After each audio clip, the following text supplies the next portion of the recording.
I guess this is a different kind of lecture about materiality because I'm not speaking as an architect or designer or material researcher. I'm a curator, writer and producer with a background in art and design history, but also equally literature and music. So my perceptions tend to be very interconnected. Not to the extremes of synesthesia, where you see a colour and hear a sound, like Kandinsky, but almost. And this is something that I play with and explore in my work, both thematic exhibitions and experimental installations, including the upcoming Japan Pavilion at London Design Biennale, which is a meeting of design, music and fashion through a single fragile material. So as a curator since 2013, when an interview I did for Blueprint with Japanese architect and humanitarian Shigeru Ban inspired my first exhibition concept, I've worked with materials ranging from wood and engineered timber to perspex, bamboo, carbon fibre, recycled glass, cardboard tubes, leather, polycarbonate, papier-mâché and many more. Always with an emphasis on sustainability, lightness and innovation, and increasingly health and well-being. Japanese architecture and design and the extraordinary materiality that stems from their traditions and innovations is a special interest. And I'd like to begin with my first project that was never fully realized, but it's a beautiful study in materiality by two great artists. It's called Container for Thought, by Shigeru Ban and the late Japanese musician, composer and environmentalist Riichi Sakamoto. This was the first sketch in 2013 for the V&A Garden. It came about because Ban told me how he'd used wood from Sakamoto's More Trees Foundation to create modular furniture for victims of the 2011 earthquake and tsunami in Japan. He then told me that he'd always envied musicians and had played the violin as a child, and that he'd studied under John Haydock in New York, learning how to see architecture as poetry, as minimal expressive forms. He'd never met Sakamoto, but through this project, excitingly, they did meet in Tokyo, London and New York, and became friends, though hugely different personalities. It's an oval paper tube reading room, and if you know Ban's work, you'll know that the paper tubes come from a source from the fabric industry. Inside would be cardboard and wood furniture, many books, and music from recordings of the inner life of trees, the movement of water, sugar, and the process of photosynthesis using sensors attached to the tree trunks, which you can see here, and a system devised by Sakamoto to convert this data into sounds. On the roof would be a membrane that would allow for diffuse light and the sound of wind and rain. As with many exhibition projects, there were many money obstacles and venue changes, and then Sakamoto-san got ill. But he cared a lot about the project, so we'd still love to make it happen. But I did do another project with Shigeru Ban 10 years later. You have to be very patient as a curator as well. In 2023, called Paper Sanctuary in Somerset House for London Design Biennale, again using his nomadic paper tubes for a humanitarian project about temporary housing for war refugees with photojournalism, poetry and the music of Valentin Silvestrov. This is the team with AA students and Marc Ferrand from the NGO Voluntary Architects Network, and Ban with the Berlin photographer Vincent Haig. This is his amazing timber ceiling in the Shimose Art Museum in Hiroshima, where the project travelled after London Design Biennale, and it's still travelling in Japan. There's a short film on my Instagram by Candida Richardson where Ban talks about it, so do have a look. It's his original paper partition disaster system, used first in Haiti for earthquake victims and in Ukraine from February 2022. And it fits his material philosophy that so-called weak materials like paper or cardboard, can be stronger than so-called strong materials like concrete if they're loved and cared for. And these lightweight systems can also leap over bureaucratic red tape to get fast solutions. This is his largest disaster project in cardboard tubes, the Cardboard Cathedral in New Zealand, 2013. And as you can see, it's a combination of giant cardboard tubes and stained glass. I did get to work with Sakamoto a little as well, recording trees for his Forest Symphony in 2014. And by then, he no longer believed in writing beautiful melodies as an artist, like his Merry Christmas, Mr. Lawrence. Instead, he saw the role of the composer as a mediator between humanity and nature, as a communicator and carer or protector. And I think it's also possible to see the role of the architect and designer in this way too, especially in these times that we're all living through. I also wanted to share a couple of quotes that have had a big impact on my work, and it's nice to have certain books and writers that accompany through life, and you may have found yours already. The first is by the Argentinian writer Jorge Luis Borges, who said, "All that happens to us is given to us as raw material, as clay, so that we may shape our art."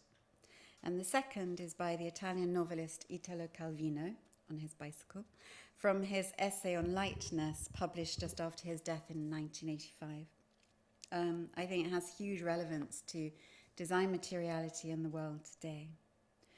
"Whenever humanity seems condemned to heaviness, I think I should fly like Perseus into a different space.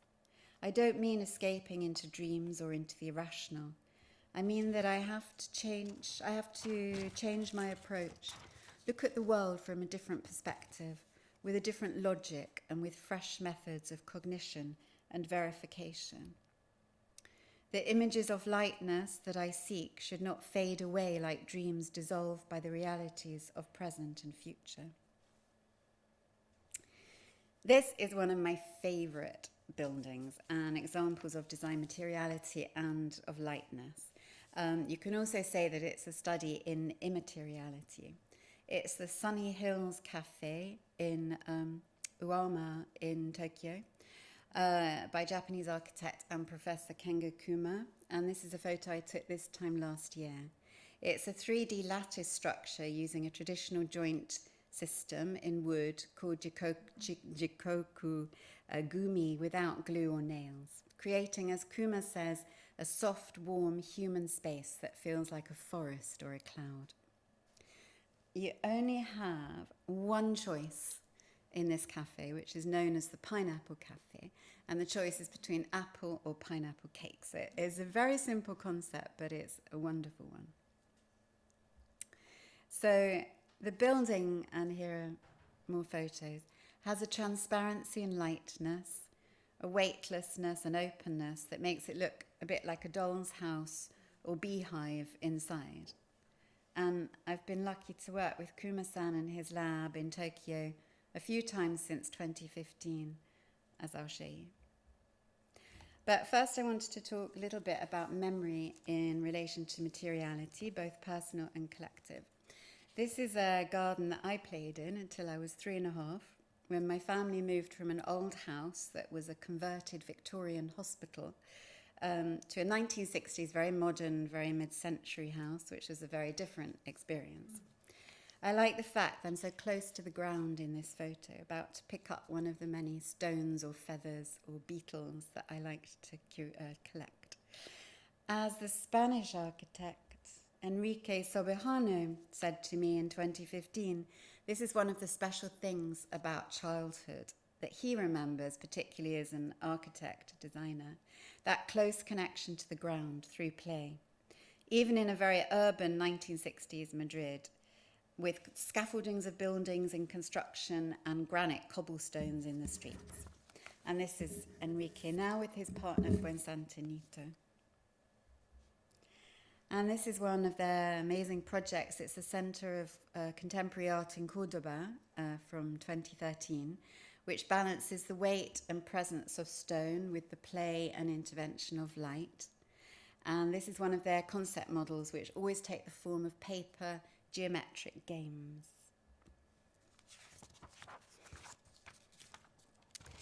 And this is the same building. So the building also holds a collective memory in its materiality. The facade perforations, light patterns, and geometric laws of Spain's Islamic past, which is an obsession that drives their work. This is a very different image of materiality, but still with a spirit of play. It's a disconcerting, surreal juxtaposition of fluorescent bright pink faux fur, artificial silver gravel, and geometric voids with mirrored rims like strange, curious creatures. It's by Japanese architect and theorist and academic Toshiki Hirano, who co-heads the KUMA Lab at the University of Tokyo. But this is his own work, and it's called Ontology of Wholes, from 2017. It has hints of Japanese anime, 1970s kitsch, kawaii, which is the cuteness, and philosophy. And it plays with materials that are pretending to be something else. It's disconcerting and it's nonsensical, a bit like Mirat Oppenheim's fur teacup and saucer from the 1930s. And it shows an architect's material experiments intersecting with art. Hirano is also referencing AI in his own work now, and I want to show you this AI image that he created for A+U magazine in 2024, visualizing the surrealist line by Lautréamont, the chance encounter of a sewing machine and an umbrella on an operating table. He writes, "The rationalities of function, economy, and politics that architecture have relied on have lost their effectiveness. Acts of making based on these rationalities will soon be replaced by AI. In this context, what might guide us is obsession. The automatic writing experiments in surrealism can be seen as an exploration of obsession, suggesting a connection to the collective unconscious. These seemingly uncertain clues might be what we need to piece together a world that, while awkward, is sincere. We can form very strong attachments to materials in early childhood. For me, it was the satin ribbon on a blanket that I would carry everywhere from the age of 2, and a huge armful passing the ribbon like through my fingers like a rosary. And I still have that almost religious love of satin ribbon. Got some in my hair somewhere. For Shigeru Ban, it was sitting on the stairs watching a master carpenter at work, hired by his father, working intricately with wood. And I discovered, through my exhibition Childhood Recollections at Rocker London Gallery in 2015, that these early feelings or sensitivities to material can have a huge impact on a future design vision. And perhaps in this time of AI, a brilliant tool, it is these earliest memories or obsessions that can't be replicated or bettered, and which will continue to give us an authenticity and set us apart as creative human beings. And this is the same exhibition in Barcelona, Roca Gallery, in 2016. Zaha Hadid was one of the exhibition participants and described wrapping herself in silk as a child in Baghdad, and she asked for silk to be shown next to images of her work.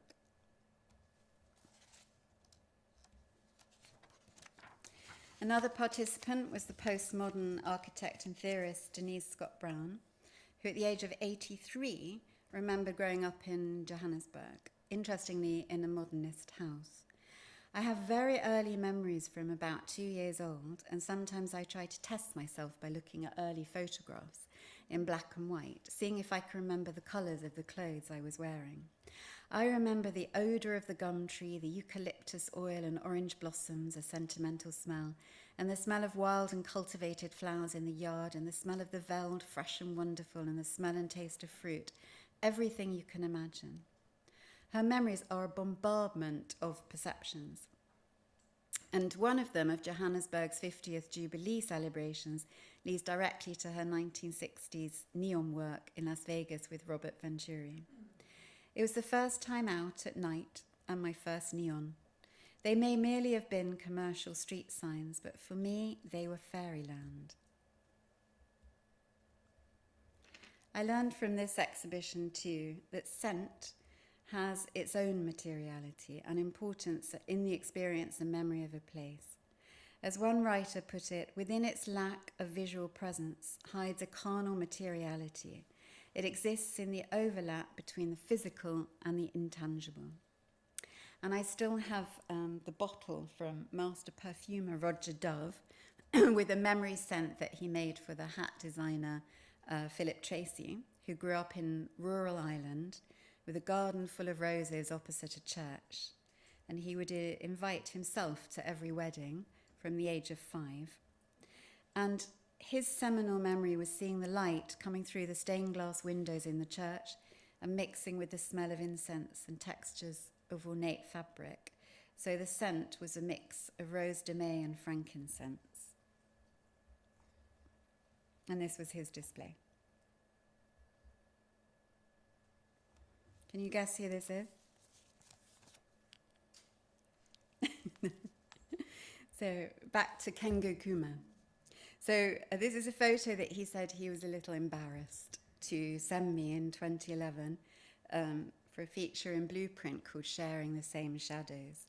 He's aged 4 with his father outside their traditional wooden house in Yokohama in 1958. And the contrast of the Eastern and Western clothes alone tells the story of Japanese post-war history.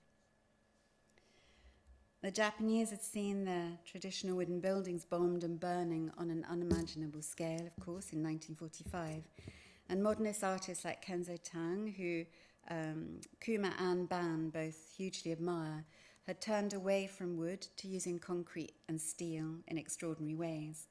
It was a time when the thinking about materiality in Japan had shifted dramatically, and it would be another 50 years before Tadao Ando and then Kuma-san would bring wood into the city again.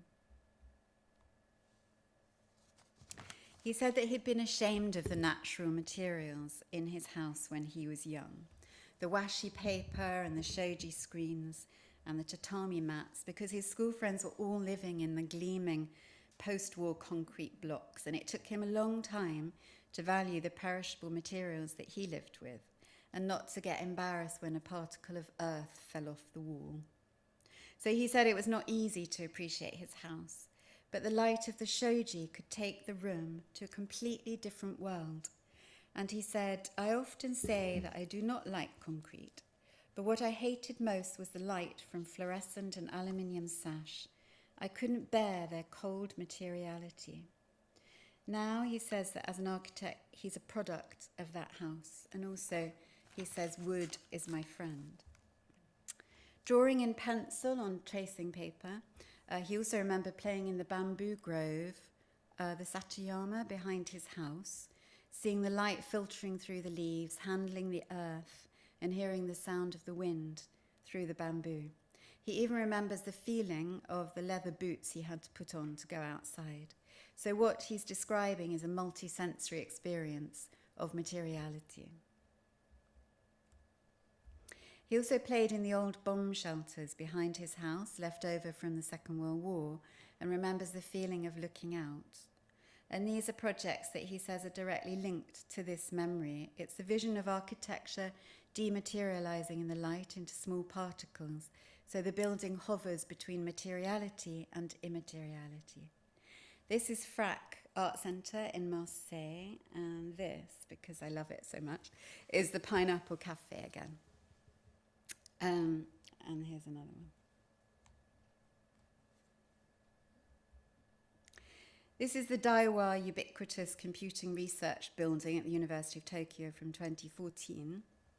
It really stands out, but in the quietest of ways, among all the concrete university buildings.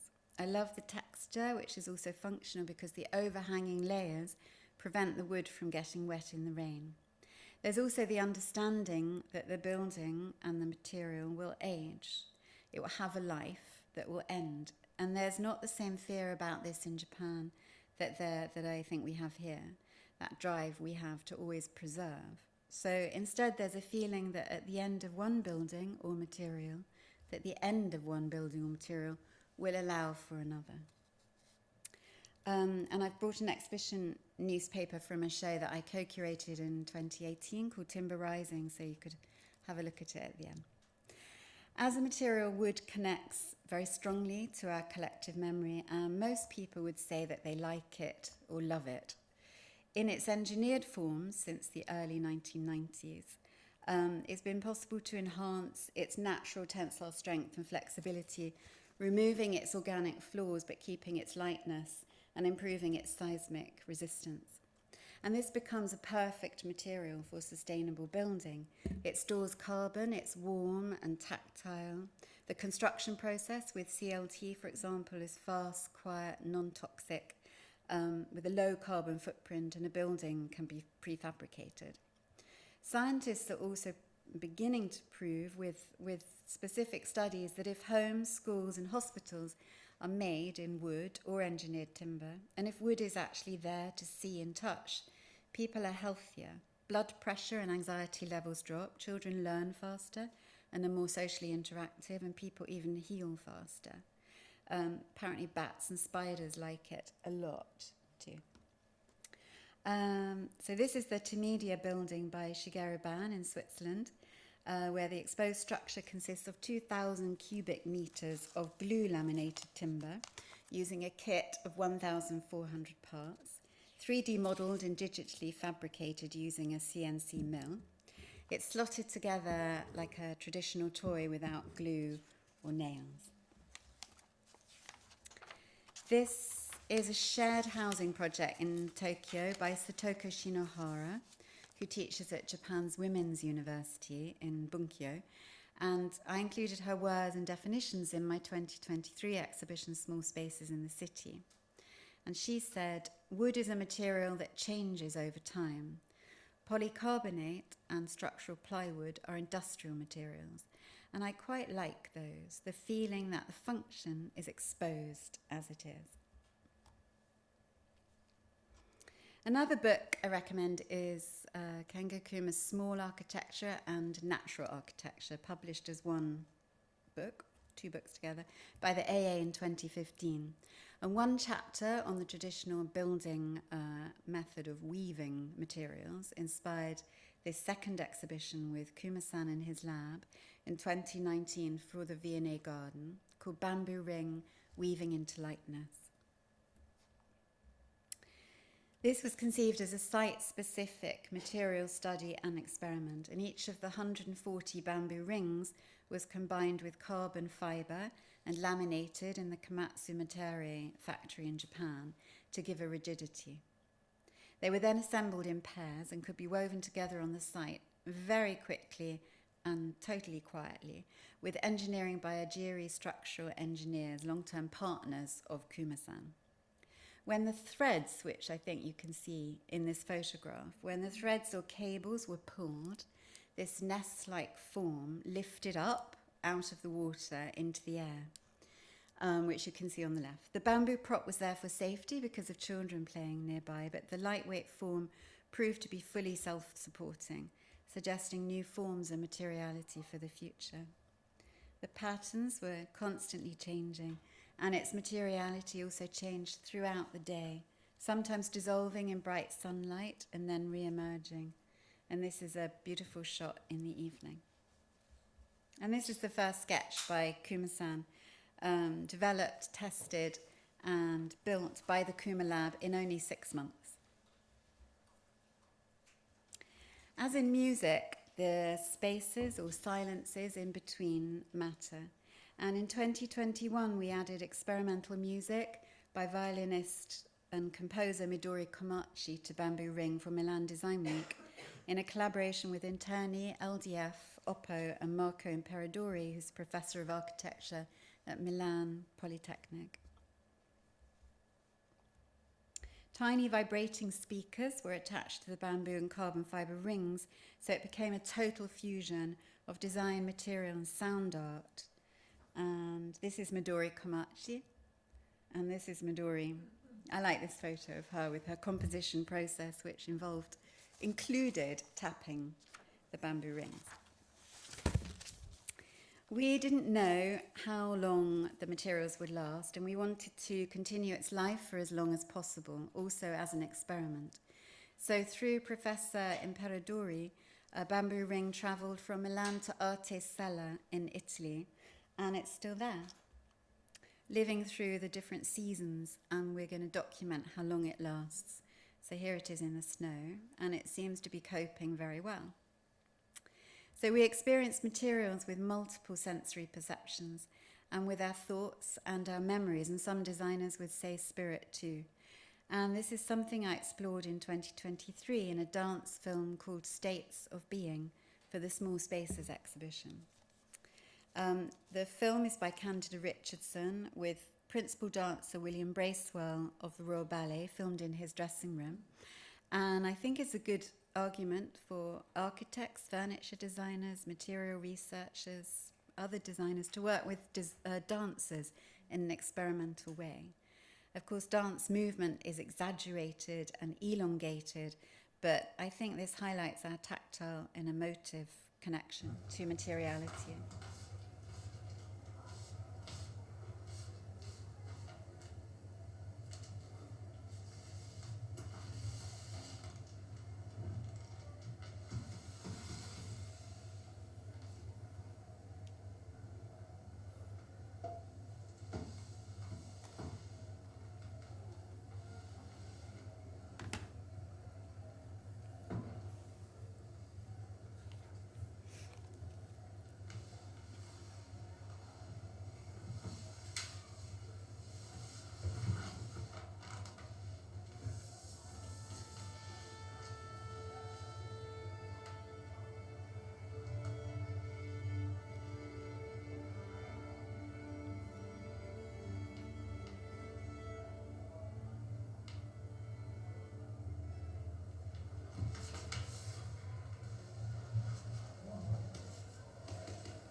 This is another design and music installation that I initiated and curated in 2018 for the Norfolk House Music Room in the V&A for LDF. The room is a literal reconstruction of a 1756 music room that was rescued by the V&A in the 1930s, panel by panel. It's very fragile, as the house was being demolished in London. And I commissioned this design by Arab designers as a response to these words by Estonian composer Arvo Pärt. I could compare my music to white light, which contains all colours. Only a prism can divide the colours and make them appear. This prism could be the spirit of the listener.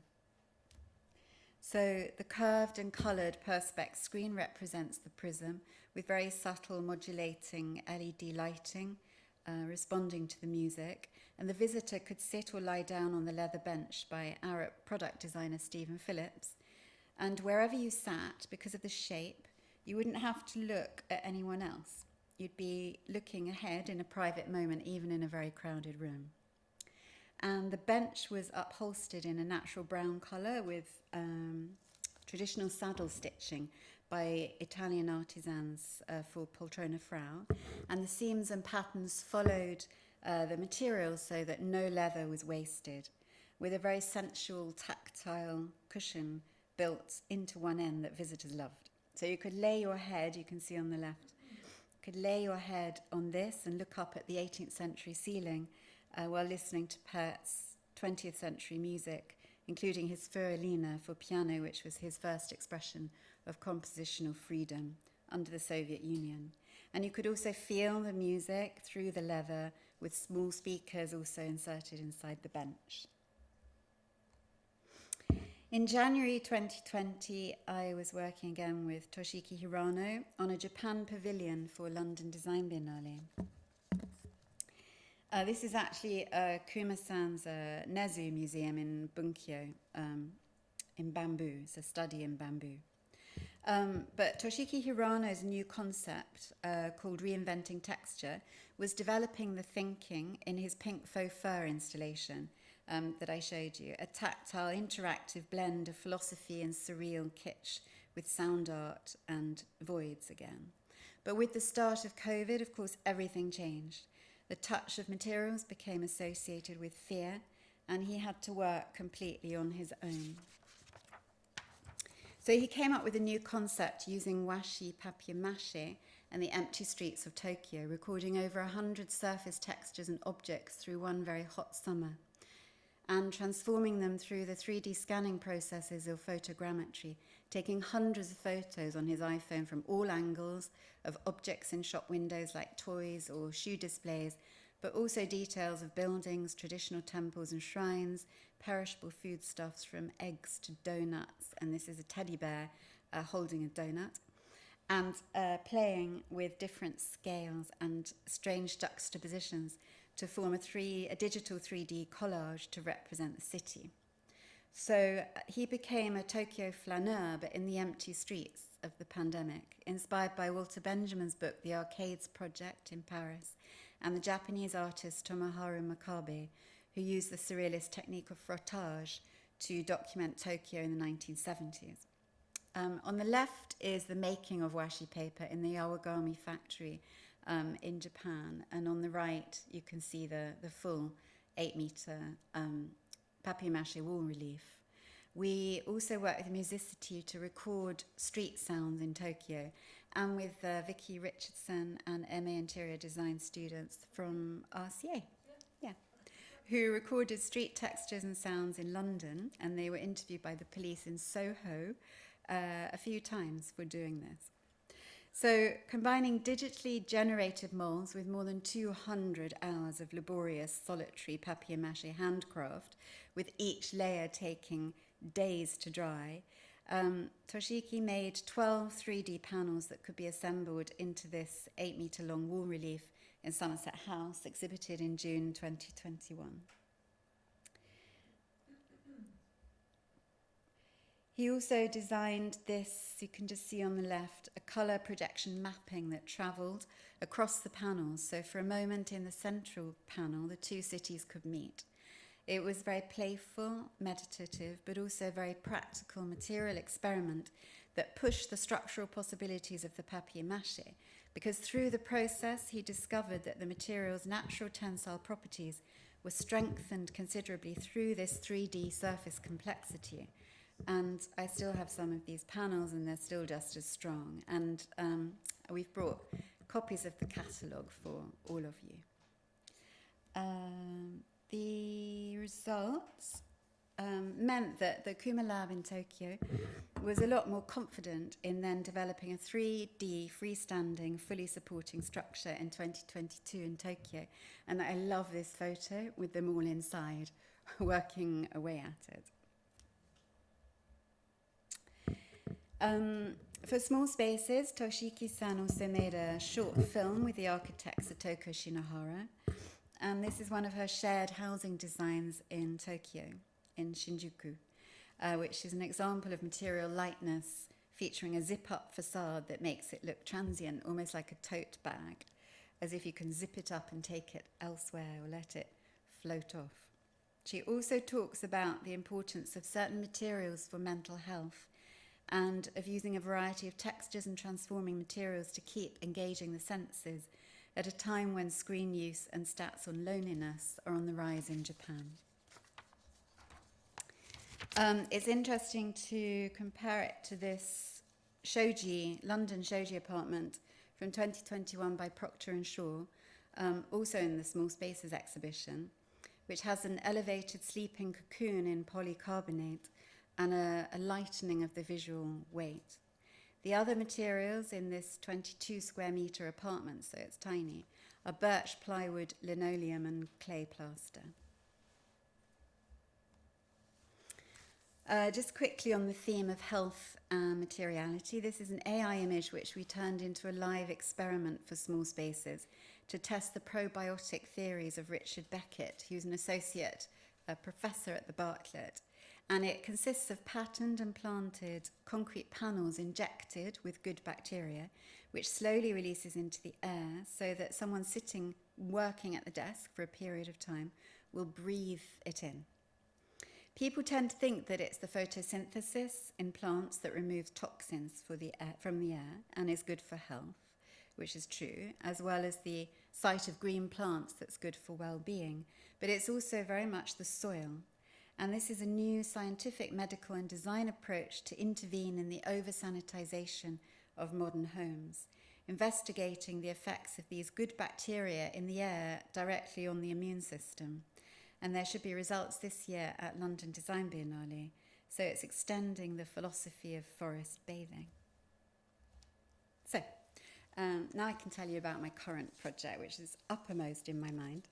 And I hope you'll all come and see it in June, from the 5th to the 29th of June, in the Nelson Stair in Somerset House, which is a free space, so you won't have to buy a Biennale ticket.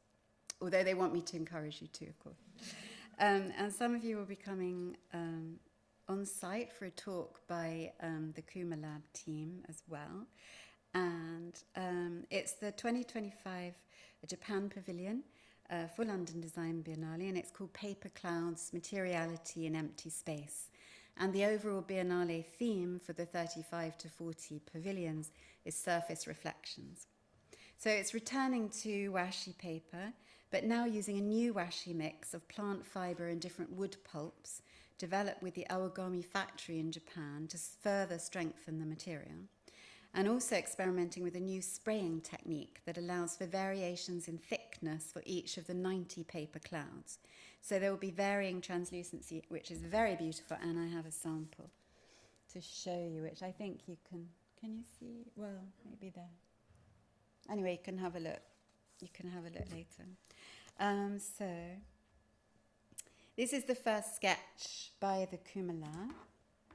Just check the time. Inspired by this incredible vertical space in the Nelson Stair in Somerset House, designed by Sir William Chambers in the late 18th century. The staircase was badly bombed in an air raid in 1941 and was reconstructed from original drawings in the 1950s. It also nearly burnt down last year in August when the roof above it caught fire, if you remember. So it's had a very fragile history, but somehow that lends itself even more to this material and the design concept. The idea of the paper clouds and the subtitle Materiality in Empty Space is inspired by Suyori Gasumi, which is a technique in old Japanese paintings, which you can see here, where empty space has its own materiality like a mist. As Hirano has said on this sketch, it's a technique to create blank space, avoid clutter, and represent elevation.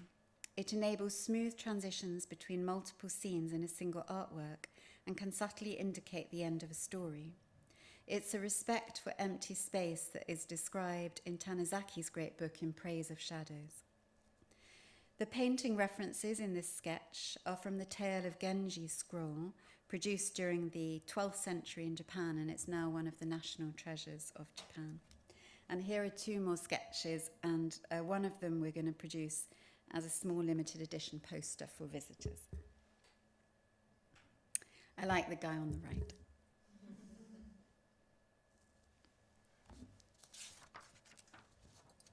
And this is a visual, so you can go up some of the steps in the Nelson Stair, so this is a visual for imagining how it's going to look when you look down. And then here are some images of the fabrication process in the KUMA LAB of the washi clouds. So the cloud molds are made of styrofoam, and there are a number of variations in cloud shapes that were generated using algorithms. And the washi mix takes a few days to dry before the clouds can be removed from the mold. And here are images of the washi fiber textures.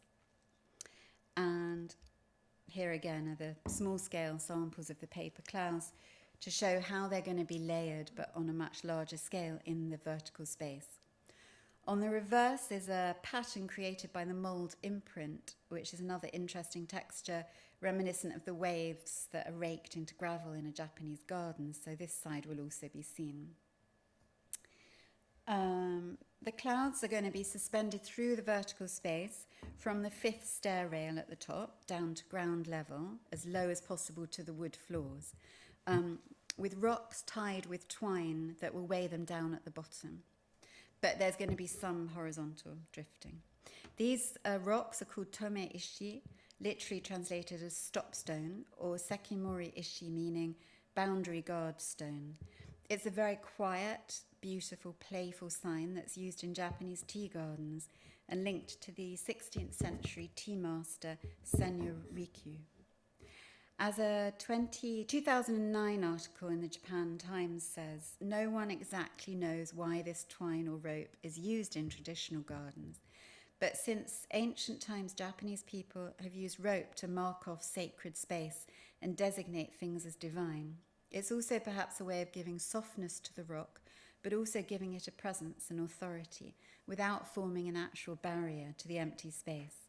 As the writer continues, the magic of these rocks is that they work by tacit agreement, an understanding between host and guest, in the same way a wall made of paper provides privacy. So it's a gentle solution.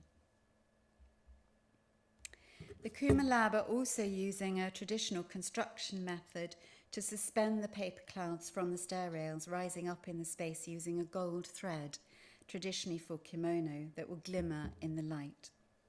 This is a 17th to 18th century example on the left and a 20th century example on the right.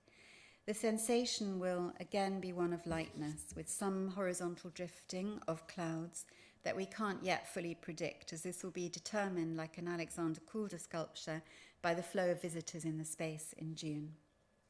But while paper clouds features these traditional materials and techniques, it's also reinventing them and looking to a future where fully recyclable washi concepts can be strengthened further through further advanced technologies, to the point where self-supporting paper structures, as Shigeru Ban also proposes in a different way, become common sights in the city. And it's very tempting to imagine a paper city along the lines of Italo Calvino's dreams.